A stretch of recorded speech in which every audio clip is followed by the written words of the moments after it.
धीरे बोलो, कोई सुन ना ले।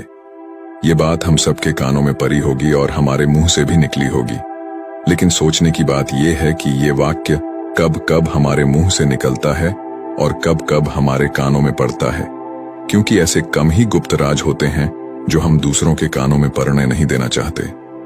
अक्सर परिवार में अशांति का कारण हम स्वयं ही होते हैं। हम इस बात को देख पाए या भले न देख पाए, पर यह असल सत्य है, क्योंकि जाने अनजाने मूर्खता बस हम खुद ही अपनी वो बातें दूसरों को बता देते हैं जो हमें कभी नहीं बतानी चाहिए, और वही बातें जो जाने अनजाने में हमने किसी दूसरे के सामने बता दी थी, वही हमारे असली दुख का कारण बन जाता है, वही हमारे झगड़े का कारण बन जाता है। और फिर बाद में हमें पछतावा होता है कि मुझे ये बात किसी को बतानी नहीं चाहिए थी, मेरी ही गलती हुई कि मैंने जाने अनजाने में ये बात सभी को बता दी। इसलिए आज की ये जो बौद्ध कहानी मैं आपको सुनाने वाला हूं, उसे सुनने के बाद आपको 7 ऐसी बातें पता चलेंगी जो आपको कभी किसी को नहीं बतानी चाहिए।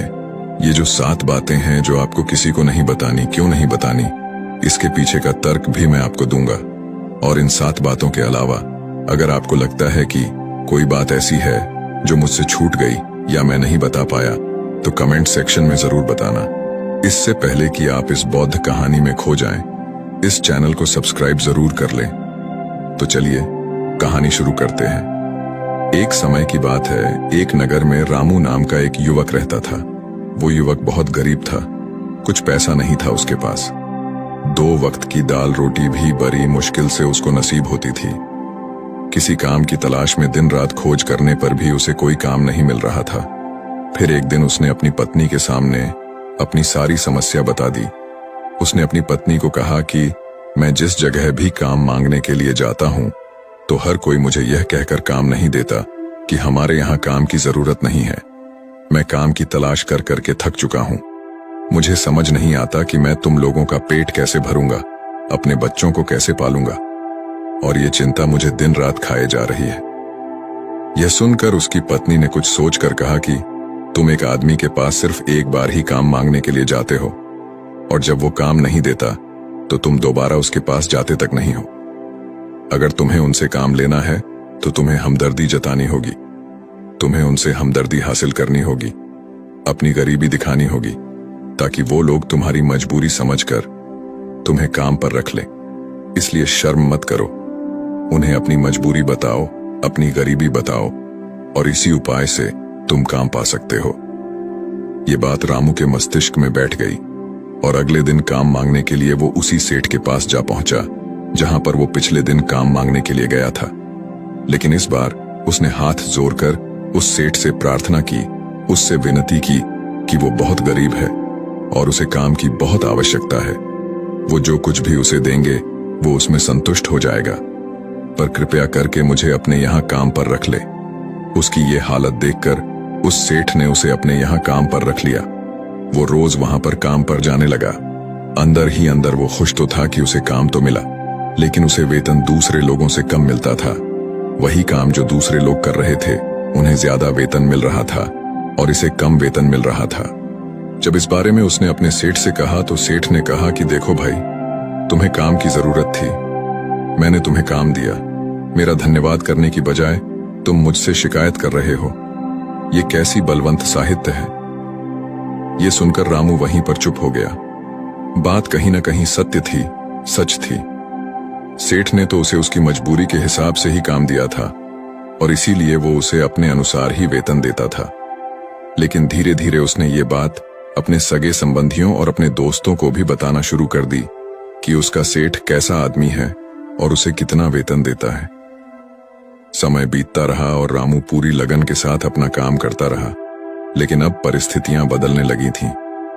सेठ अब रामू से दूसरे लोगों से ज्यादा काम लेता था और उनसे कम वेतन उसे देता था। यह बात रामू के मन को बहुत खलती थी। वो दूसरों से ज्यादा मेहनत कर रहा है और उनसे कम वेतन पा रहा है। इससे उसके आत्मसम्मान को बहुत गहरी चोट पहुंची। अब धीरे धीरे उसका मन अपने काम से हटने लगा। उसका मन काम में लगता ही नहीं था। जाहिर सी बात है कि ऐसी जगह किसका मन लगेगा जहां आदमी को अपने आत्मसम्मान के साथ समझौता करना पड़े। इसीलिए जल्द ही उसने अपना काम छोड़ दिया और वो घर पर आकर खाली बैठ गया। अब उसके पास घर का खर्चा चलाने के लिए भी पैसे नहीं बचे थे। इसीलिए उसने अपने सगे संबंधियों और अपने दोस्तों से सहायता मांगनी शुरू की। लेकिन उसके दोस्त उसके सामने तो उसे दया का पात्र समझते थे, उसे दिलासा देते थे, लेकिन पीछे से उसका मजाक उड़ाते थे। वो कहते कि कितना बेवकूफ है, सेठ ने इतना काम लिया और बेचारे को पैसे भी नहीं दिए। अरे हम इसको पैसे दे दे तो ये कल हमारा भी पैसा नहीं वापस कर पाएगा। इसकी ऐसी हालत है, काम तो इसके पास कुछ है नहीं, पैसा कहां से ला कर देगा। और इसी वजह से रामू की हालत दिन पर दिन खराब होती जा रही थी। अब वो दिन रात तनाव में रहने लगा था। वही दोस्त, वही सगी संबंधी जो उसके अपने होने का दिखावा करते थे, वो उसे दया का पात्र समझ रहे थे। उन्हें उसके ऊपर तरस आ रहा था। सब लोग आकर उसे ज्ञान तो बहुत देते थे, लेकिन कोई सहायता नहीं करता था। और अक्सर ऐसा ही होता है, ज्ञान देने वाले तो बहुत मिल जाते हैं, लेकिन मदद करने वाले, उंगली पकड़कर, हाथ पकड़कर आगे चलाने वाले कितने लोग मिलते हैं। फिर एक दिन उसे पता चला कि पड़ोस वाली गांव में एक बौद्ध भिक्षु आया हुआ है जो बहुत ही ज्ञानी है। रामू इतना तनाव में था कि उसे कोई रास्ता नजर ही नहीं आ रहा था। इसीलिए जाने अनजाने में वो उस बौद्ध भिक्षु के पास पहुंच जाता है। वहां पहुंचकर वो सीधे उनके पैरों में गिरकर रोने लग जाता है। वो रोते रोते उन्हें अपनी सारी परिस्थिति बताता है। उसे बताता है कि किस तरह उसके सेठ ने उसका फायदा उठाया और उसके सगे संबंधी उसके साथ कैसा व्यवहार रखते हैं। सारी बातें सुनकर बौद्ध भिक्षु ने उसे चुप कराते हुए कहा कि भंते, ये सारी समस्याएं तुम्हारी बुद्धिहीनता, तुम्हारी मूर्खता के कारण उत्पन्न हुई है। अगर तुम्हारे अंदर विवेक होता तो इनमें से एक भी समस्या तुम्हारा चित्त को दुखी नहीं कर सकता था, लेकिन तुमने अपने अविवेक के कारण, अपनी मूर्खता के कारण खुद ही अपने रास्ते में कांटे बिछा दिए। परंतु आज मैं तुम्हें 7 ऐसी बातें बताने जा रहा हूं जो भूल कर भी किसी को मत बताना। और इन बातों का अनुसरण करते हुए तुम बाहर से मिलने वाले दुखों को तो दूर कर ही सकते हो, जो बेवजह दुनिया की वजह से तुम्हारे अंदर पनपते हैं। पहली बात जो किसी को नहीं बतानी चाहिए वो है अपनी मजबूरी। अपनी मजबूरी का दिखावा करके दूसरों का दया पात्र बनकर उनकी सहायता लेने की गलती कभी मत करना। हो सकता है कि आज वो तुम्हारी मजबूरी देखकर तुम्हारी सहायता कर दे, लेकिन कल वो तुम्हारा फायदा उठाने से भी नहीं चुकेगा। और अगर फायदा भी नहीं उठाया तो दूसरों के सामने तुम्हारा मजाक बनाने में वो आदमी कभी नहीं झुकेगा। इसीलिए कभी भी अपनी मजबूरी का दिखावा मत करो। अगर घर में 2 रोटी है, सूखी रोटी है, तो वहीं खाकर सो जाओ, लेकिन दूसरों को इसके बारे में भनक तक नहीं लगने चाहिए। जरा आप खुद सोचो, मजबूरी बताने का क्या प्रयोजन होता है एक इंसान का? या तो वो दूसरों से सहानुभूति हासिल करना चाहता है या उनसे कोई आर्थिक मदद चाहता है। लेकिन अगर दोनों ही परिस्थितियां आप देखें तो दूसरा आदमी आपका फायदा उठाने से नहीं चुकेगा, और अगर वो फायदा नहीं भी उठाएगा तो अपनी नजर में तो वो आपको मूर्ख ही समझेगा, बेवकूफ समझेगा, और दूसरों के सामने आपका मजाक तो जरूर बनाएगा। इसीलिए अपनी मजबूरी के बारे में कभी किसी को मत बताना। दूसरी बात जो किसी को भी नहीं बतानी चाहिए वो है अपने अतीत की गलतियां और भविष्य की रणनीतियां। जरा सोचो कि अगर हम अपने अतीत की गलतियां किसी दूसरे को बताते हैं तो उसका क्या प्रभाव होगा। वो गलतियां ठीक तो नहीं की जा सकती, जाहिर है, तो उन्हें बताने का क्या प्रयोजन रह जाता है। आप अपने अंधेरे पक्ष को खुद दुनिया के सामने बता रहे हो, खुद अपनी गलतियां दूसरों के सामने बता रहे हो। इससे उस आदमी की नजर में आपका एक चरित्र गठित हो जाएगा और वो भविष्य में हमेशा आपको उसी नजरिए से देखेगा। इसीलिए किसी भी आदमी की नजर में अपना चरित्र गठित मत होने दो। और जरा सोचो कि आप व्यर्थ में ही अपने भविष्य की रणनीतियां दूसरों के सामने बता रहे हो। जो लोग आपके काम का हिस्सा ही नहीं है, उनके सामने अपने भविष्य की रणनीतियां, अपनी डींगे हाँकने का क्या फायदा। वो लोग आपकी सहायता तो नहीं करेंगे, लेकिन आपकी भविष्य की रणनीतियों में बाधा जरूर बन सकते हैं। आप खुद अपने विवेक का इस्तेमाल करिए और सोचिए कि आपके साथ भी ऐसा हुआ है कि आपने अपनी भविष्य की रणनीति किसी को बताई हो और वो कामयाब ही न हुई हो। जरूर हुआ होगा। जरा गौर से सोचिए। तीसरी बात जो किसी को नहीं बतानी चाहिए वो है अपने घर की बातें। जो भी हमारे घर के अंदर आपस में बातचीत होती है, हमारे माँ बाप के साथ, हमारी पत्नी के साथ, हमारे बच्चों के साथ, वो बातें परिवार तक ही सीमित रहनी चाहिए। अगर आप इन बातों का दूसरों के सामने ढिंढोरा पीटते हो तो दूसरों को आपके घर में घुसने का एक मौका मिल जाता है और वो इसका फायदा उठाने से कभी नहीं चूकेंगे। वो आपके परिवार के सदस्यों को आपसे दूर लेकर जाने की कोशिश करेंगे। अक्सर ऐसा होता है, हम समाज में देखते हैं कि हम अपने घर के झगड़ों को कम करने के लिए उन झगड़ों को अपने पड़ोसियों और दूसरे सगे संबंधियों को देते हैं, लेकिन इससे आपको सहायता कभी नहीं मिली होगी, बल्कि आपके घर के लड़ाई झगड़े और ज्यादा बरछ गए होंगे और वो जाहिर है वो बढ़ेंगे। अगर आप अपने माँ बाप की बात दूसरों को बताएंगे तो आपकी माँ बाप को बुरा लगेगा यही कि हमारा बेटा हमसे बताए बगैर दूसरों को ये बातें बता रहा है। इसीलिए अपने घर की बातें और अपने घर के लड़ाई झगड़े किसी के सामने मत बताना। अगली बात जो मैं आपको बताने जा रहा हूं, जो किसी को नहीं बताने चाहिए, वो सुनने पर बहुत अजीब लग सकती है, लेकिन उसका सत्य भी मैं आपको एक तर्क के माध्यम से दूंगा। मैं कहता हूं कि अपनी आमदनी किसी को मत बताना। अब अपनी आमदनी न बताने के पीछे क्या प्रयोजन हो सकता है? जरा सोचिए कि आप अपनी आमदनी अपने दोस्तों को बता देते हैं, तो जब आपके दोस्तों को जरूरत पड़ेगी तो वो सिर्फ आपको ही याद करेंगे, क्योंकि उनको पता है कि अगर आपकी आमदनी ज्यादा अच्छी है तो आप भी उनकी मदद कर सकते हैं और इसीलिए ज्यादा लोग आपसे सहायता मांगेंगे।